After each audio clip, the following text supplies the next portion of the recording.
Hello మిత్రులారా, welcome to portal channel. ఈ రోజు మనం మాట్లాడుకోబోయే మూవీ వచ్చేసరికి లేటెస్ట్ గా నెట్ఫ్లిక్స్ రిలీజ్ అయ్యే ట్రెండింగ్ లో ఉన్న ఫిర్ ఆయి హసీనా దిల్రుబా. దీనికంటే ముందు హసీనా దిల్రుబా అని 2021 కూడా ఫస్ట్ పార్ట్ అయితే మనకి నెట్ఫ్లిక్స్ రిలీజ్ అయింది. కరెంట్ గా అయితే హసీనా దిల్రుబా అలాగే ఫిర్ ఆయి హసీన్ దిల్రుబా అనే రెండు సినిమాలు కూడా నెట్ఫ్లిక్స్ లో ట్రెండింగ్ లో ఉన్నాయి. ఆల్ ఇండియన్ లాంగ్వేజెస్ లో అవైలబుల్ గా ఉన్నాయి. ఇంకా ఈ మూవీ గురించి మనం తెలుసుకునే ముందు మన ఛానల్ వరకు మీరు సబ్స్క్రైబ్ చేసుకోకపోతే వెంటనే సబ్స్క్రైబ్ చేసుకోండి. అలాగే ఫ్యూచర్ లో వచ్చే వీడియోస్ మిస్ అవ్వకుండా ఉండడం కోసం నోటిఫికేషన్ బెల్ అయితే యాక్టివేట్ చేసుకోండి. ఇంకా ఈ మూవీ స్టోరీ లైన్ గురించి చెప్పాలి అంటే, కొత్తగా పెళ్ళైన కపుల్ మధ్య మూడో వ్యక్తి వస్తాడు. దానితో వాళ్ళ ముగ్గురు జీవితాలు ఎలా మారాయి అన్నదే ఈ హసీనా దిల్రుబా ఫస్ట్ పార్ట్ యొక్క కథ.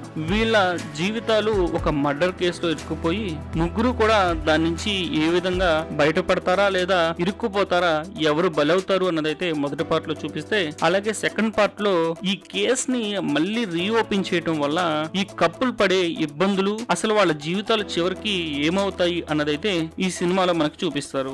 ఈ మూవీ మొత్తం కూడా థ్రిల్లర్ అయినప్పటికీ ఒక రకమైన డిస్టర్బింగ్ టోన్ లో అయితే నడుస్తూ ఉంటుంది.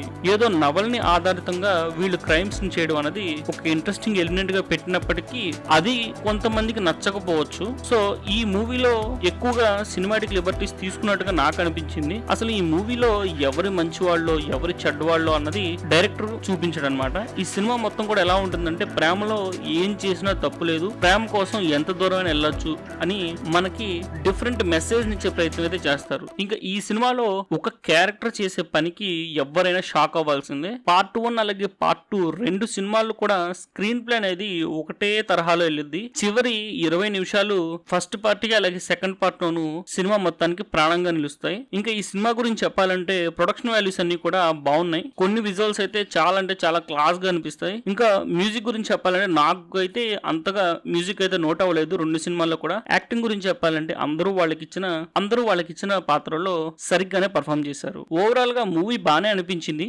బట్ ఇది అంతా ఒక డిస్టర్బింగ్ స్టోరీ టెల్లింగ్ వల్ల కనెక్ట్ అయితే ఓకే అనిపిస్తుంది, కనెక్ట్ అవ్వకపోతే ఎందుకురా మనకి ఇదంతా అని అయితే అనిపిస్తుంది. ఇంతకు ముందే మీరు ఈ మూవీ చూస్తుంటే మీకేమనిపించింది అని కింద కామెంట్స్ లో తెలియచేయండి. అలాగే నా వీడియో నచ్చినట్టయితే తప్పకుండా లైక్ చేయండి, నచ్చకపోతే డిస్లైక్ చేయండి. మీరు ఏదైనా సజెస్ట్ చేయాలంటే కింద కామెంట్స్ లో సజెస్ట్ చేయండి. మరో మంచి మూవీ రివ్యూతో మీ ముందుకు వస్తాను.